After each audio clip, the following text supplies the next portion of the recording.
I think when you enter the different film rooms or film installation, it's important first to look at them as very immersive experience. That films, images are responding to one another.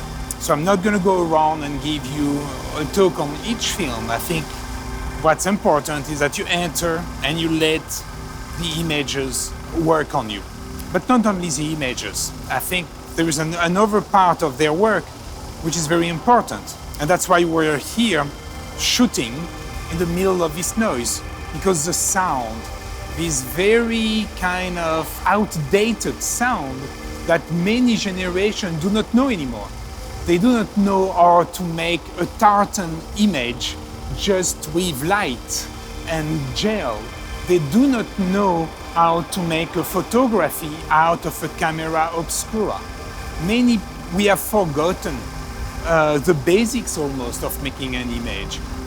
Or at looking at a film, this sound of the 16 millimeter wheels turning, this staccato, it's something that is totally part of the experience. That one of the first things actually that you perceive when you enter these rooms before the images are this sound which is also a way to capture time, to capture the passage of time, because this is like when you're in a train and the train is present in the exhibition, this repetition of something which is relentlessly coming at you.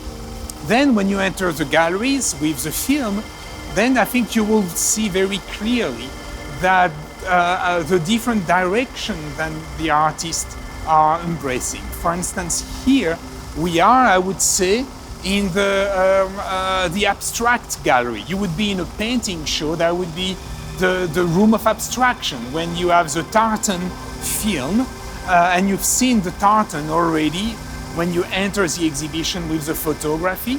So you have this passage from this early experiment in color photography or color film, but this time with this triptych.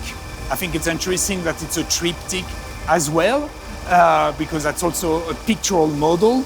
Or you have this work here called Onza Geometrica, which is this 5 simultaneous projection of wheels turning, colorful wheels turning that could look like, I would say, the ring of Saturn, and they're almost mimicking a cosmology, planet, the cosmos. That's actually something that you will find in another room with a film called Three Suns, which is a reenactment by the artist of a very early experimentation by Isaac Newton at looking at the sun and then recording or being under the effect of this after image that the sun has on your retina. This cosmology is extremely present in the exhibition. You also have here this film, which is a fountain leaking water, a tiny projection, which of course is a way. I talked about Marcel Duchamp earlier with the bicycle wheel. You cannot think of a fountain in the history of modernity without thinking of Marcel Duchamp or thinking of Bruce Nauman spitting water out of his mouth. But it's also a way to bring back the earlier sculpture we have seen in the room, the leaking clepsydra with this leaking water, and this very early technique that people had in Greece in the antiquity to measure time with water. There is also a bestiary in their work. For instance, you will see when you enter this room, there is this film of this very dangerous bird, the cassowary, which is in the Lisbon Zoo. But the bird is shot in front of almost a romantic landscape painting that remind me of early dioramas.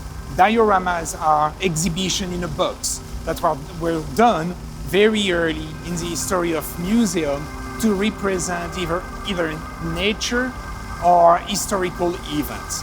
That goes back to this idea that the artists are conceiving their work here as a series of exhibitions, almost like Russian doll, exhibition in exhibition in exhibition.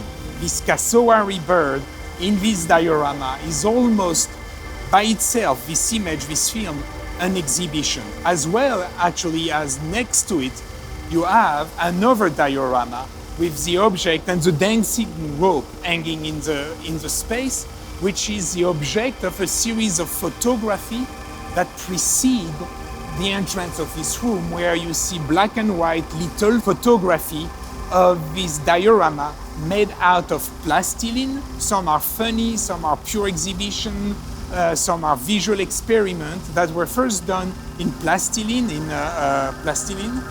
pâte à modeler, and then realized in 3 dimensions. So all the exhibition is actually progressing very rationally to lead to this film. But I was talking about the bestiary, the presence of animals. You have this very, again, tongue-in-cheek film here with a washing machine shot at high speed, which means that when you project the film, the washing machine seems to be slow motion. And that's also a lot of what the artists are doing, is playing with the entrails of the camera and the projector to disrupt our perception of time. I'm talking about bestiary because inside of this washing machine, you have a fabric with a tiger or a panther pattern that looks like an animal actually has been captured and trapped in the machine.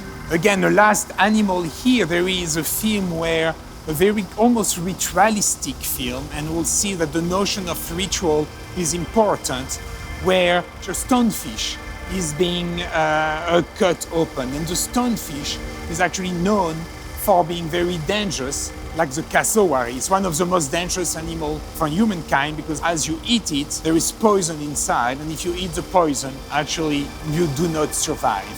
So all these elements are present in the film room: abstract experimentation, the tartan, the triangle and square that almost bring back the sculpture round object that appear square, this notion of rituals, that invented ritual or found rituals, and above all, this notion of how can an image, a sound, captures time.